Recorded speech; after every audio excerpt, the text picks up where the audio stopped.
बिस्मिल्लाहिर्रहमानिर्रहीम। अस्सलामुअलैकुम।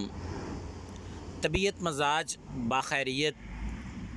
मैं आम शहरी अपने हिस्से का दिया जला रहा हूँ। आजकल जो एक ख़बर चल रही है कि बैरूनी सरमायाकारी फ़ॉरेन इन्वेस्टमेंट इतनी ह्यूज आ रही है जिससे इस मुल्क की तकदीर बदल जाएगी। हम भूल जाएंगे कि इससे पहले भी कोई ऐसी इन्वेस्टमेंट आई है और इस तरह मुल्क ने किस तरह आम आदमी दूसरा तीसरा कैसे इस अभी होने वाली जो इन्वेस्टमेंट आएगी बाहर मुल्क से वो तकदीर कैसे बदलेगी।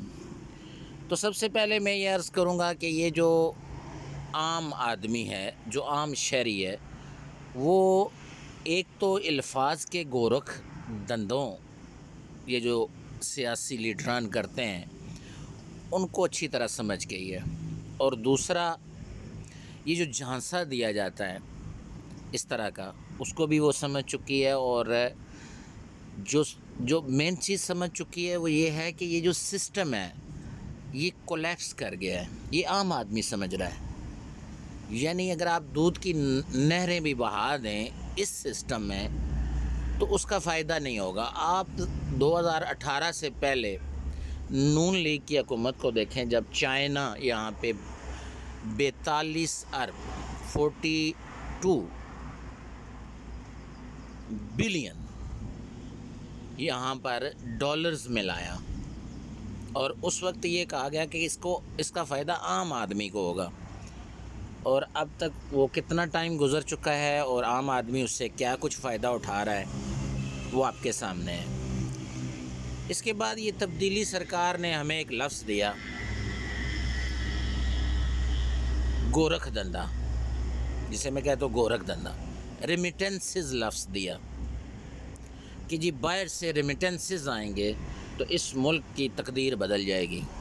बाहर से फ़ौरन आएगा, इन्वेस्टमेंट आएगा, IMF हमें पैसे देगा तो इस मुल्क की तकदीर बदल जाएगी।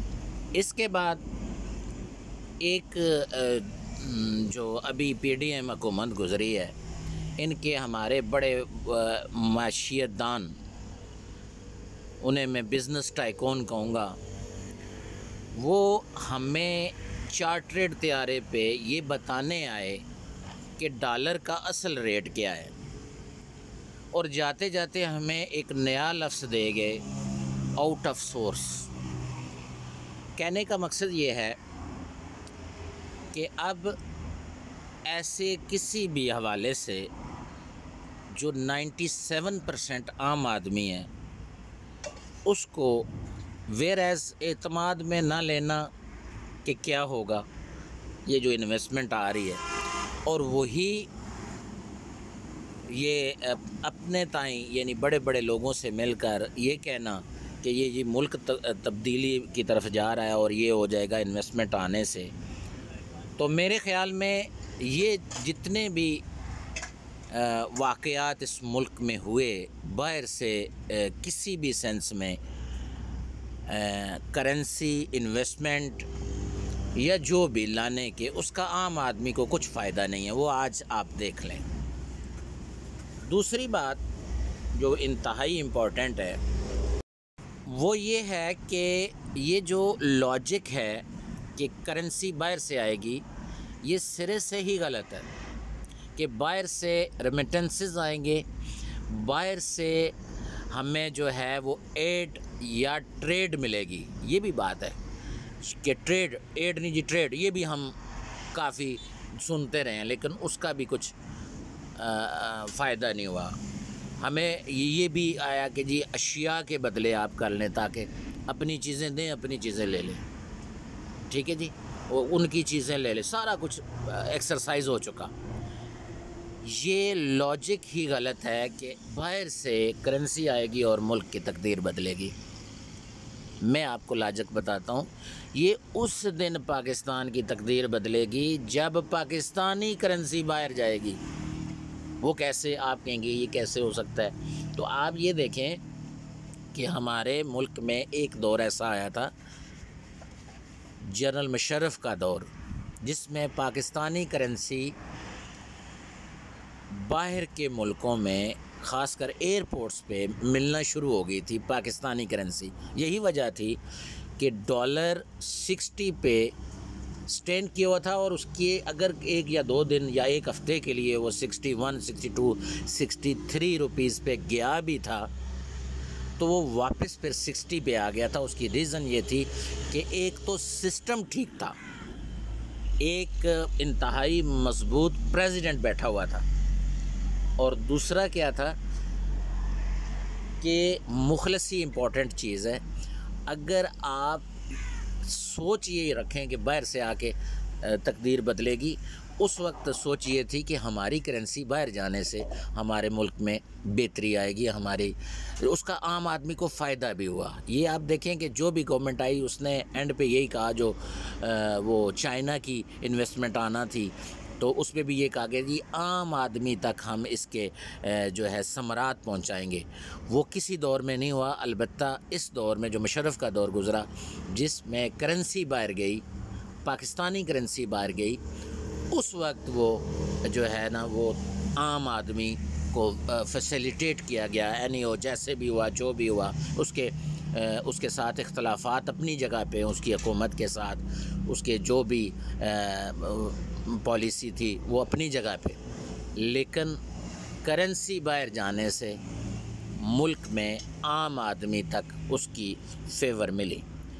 तो यूँ इट्स वेरी इम्पॉर्टेंट कि आपका जो है वो ये सोच चेंज होनी चाहिए कि करेंसी बाहर से, इन्वेस्टमेंट बाहर से, लोग बाहर से आएंगे यहाँ इन्वेस्ट करेंगे। नहीं, हम अपनी करेंसी को मजबूत ऐसे करेंगे कि एक दिन आए कि हमारी करेंसी बाहर जाए फॉर द इन्वेस्टमेंट समवेयर, कहीं पे भी किसी दूसरे ममालिक में पाकिस्तानी करेंसी जाए। अदरवाइज़ आप बेशक मौजूदा सिस्टम में रहते हुए दूध शहद की नहरें बहा दें, यानी डॉलर्स के अंबार लगा दें इस मुल्क में, उसका बेनिफिशरी बिज़नेस कम्युनिटी जो अपर लेवल की है वो हो सकती है, ब्यूरोक्रेट्स हो सकते हैं, उसके बेनिफिशरी सियासतदान हो जाएंगे। लेकिन अगर आप ये समझें बड़े बड़े जो स्मगलर्स वगैरह हैं वो हो सकते हैं, लेकिन आम आदमी उसका बेनिफिशरी नहीं है। आप माजी उठा के देख लें, सिर्फ मुंह पे ये कहा गया है कि जी इसके समरात जो हैं वो आम आदमी तक पहुंचाएंगे। आम आदमी, आम शहरी जो कि इस मुल्क का 97% है, उसको इन अल्फाजों के गोरख धंधे में उलझाया गया है, जिसके मीनिंग्स अब वो समझ भी चुका है। तो इसलिए अगर आप कुछ चाहते हैं, आप ये चाहते हैं कि वाक़ईतन कोई ऐसा हो जिससे आम शहरी उससे मुस्तफ़ीद हो, उसको कुछ फेवर मिले, तो सबसे पहले आप सिस्टम को देखें। क्या मौजूदा सिस्टम में रहते हुए इसमें ऐसा हो जाएगा, या माजी की तमाम प्रैक्टिसेस जो डॉलर लाने की, इन्वेस्टमेंट लाने की, रेमिटेंसेस, तब्दीली सरकार का बहुत बड़ा एक लफ्ज़ था रेमिटेंसेस, वो लाने की, किसी भी हवाले से क्या ये पॉसिबल हुआ कि आम आदमी उसको फेवर मिली, आम आदमी की कोई ज़िंदगी में तब्दीली आई? बिल्कुल भी नहीं। बल्कि आम आदमी आज इस सारे के सारे सिनेरियो में सबसे ज़्यादा विक्टिम है इन्हीं डॉलर्स का जो बाहर से लाए गए। वेरएज़ वो अभी ज़िंदगी अपनी जो है इंतहाई कंपल्सरी में गुजार रहा है, और ऊपर से वो बहुत ज़्यादा उसके लिए उसके चार्जेस बढ़े हुए हैं, उसके टैक्सेस बढ़े हुए हैं, उसके जो है वो रेवेन्यू सारे का सारा वही दे रहा है, और फेवर उसे कुछ भी नहीं मिल रही।